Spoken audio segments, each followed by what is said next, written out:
আসসালামু আলাইকুম, কেমন আছেন সবাই? আশা করছি সবাই আল্লাহর রহমতে ভালো আছেন। নতুন একটি ভিডিওতে আমন্ত্রণ জানাচ্ছি। ফুলকপির কিন্তু ভরা মৌসুম চলছে। তো এই ফুলকপির ভরা মৌসুমে আজকে দারুণ মজার ফুলকপির পাকোড়া তৈরি করব। খেতে খুবই সুস্বাদু এই পাকোড়াটা। তো এই যে দেখুন কত বড় একটা ফুলকপি নিয়ে এসেছি। এই ফুলকপিটা আমি মাত্র 20 টাকা দিয়ে এনেছি। ভাবা যায় কিছুদিন আগেও ফুলকপি 120 টাকা কেজি বিক্রি হচ্ছিল, আর এখন মাত্র 20 টাকায় এনেছি। কত বড় ফুলকপিটা। এখন ফুলকপি ডাঁটাগুলো ছাড়িয়ে আমি প্রয়োজন অনুসারে কতগুলো ফুল আমি নিয়ে নিচ্ছি। ফুলকপির এই ডাইরেক্ট ফুলের যে পাকোড়াটা, ওই পাকোড়াটা সবচেয়ে বেশি মজা হয়। অন্যরকমভাবেও ফুলকপির পাকোড়া করা যায়, তবে আমার কাছে সবচেয়ে বেস্ট মনে হয় ফুলকপির এই ডাইরেক্ট ফুলগুলো দিয়ে যে পাকোড়াটা করা হয় ওটা। তো এখন আমি এটাকে একটু সাইজ করে ফুলগুলো কেটে নিচ্ছি, কারণ ফুলগুলো বেশ বড় বড়।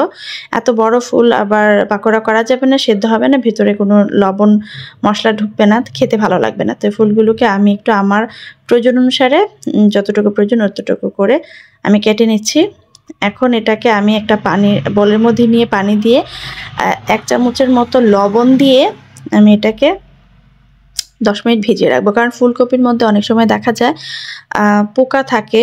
বড় পোকাগুলো কিন্তু দেখা যায় ফেলে দেওয়া যায়, কিন্তু পোকার যে লার্ভাগুলো থাকে কেমন যেন সবুজ ফেরোজা রকমের, ওইগুলো বের করার জন্য লবণ পানিতে ভিজিয়ে রাখলে খুব তাড়াতাড়ি বের হয়ে আসে।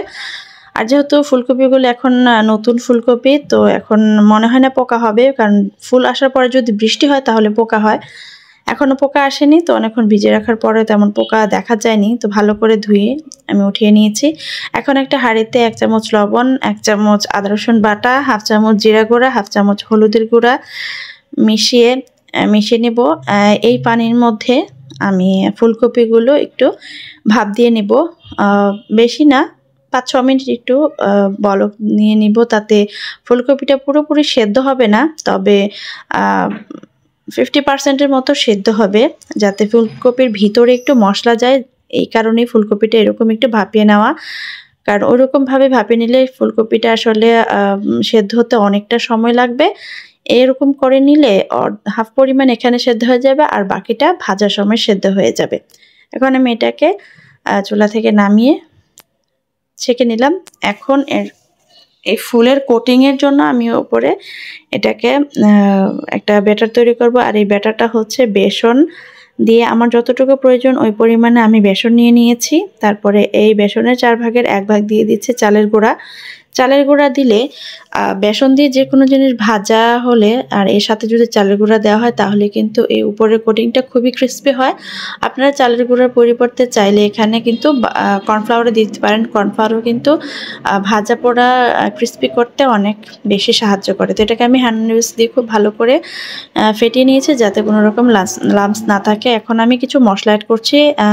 1.5 চা চামচ রসুন বাটা, 1 চামচ জিরা গুঁড়া, 1.5 চা চামচ আদা বাটা, সামান্য একটু ধনিয়া গুঁড়া, 1 চামচ হলুদ, চিলি ফ্লেক্স আর স্বাদ মতো লবণ, সব কিছু দিয়ে সামান্য একটু গরম মশলাও দিলাম, দিয়ে খুব ভালো করে এগুলোকে আমি সব কিছুর সাথে মিশিয়ে নিব।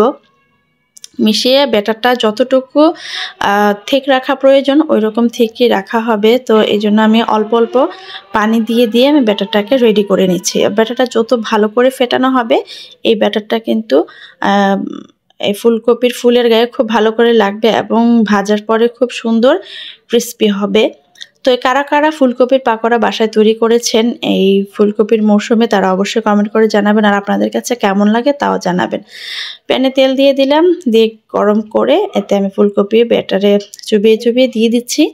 তো উল্টে পাল্টে আমি এগুলোকে একদম লাল লাল করে ভেজে নেব। হাফ যেহেতু সেদ্ধ হয়েই আছে, এখন ভাজার সময় সেদ্ধ হয়ে যাবে। আর বেশি কড়া আঁচ দেওয়া যাবে না, কড়া আঁচে উপরে লাল হয়ে যাবে, ভিতরে কিন্তু একদমই সেদ্ধ হবে না। এর জন্য মিডিয়াম আঁচে ভেজে উঠিয়ে নিতে হবে।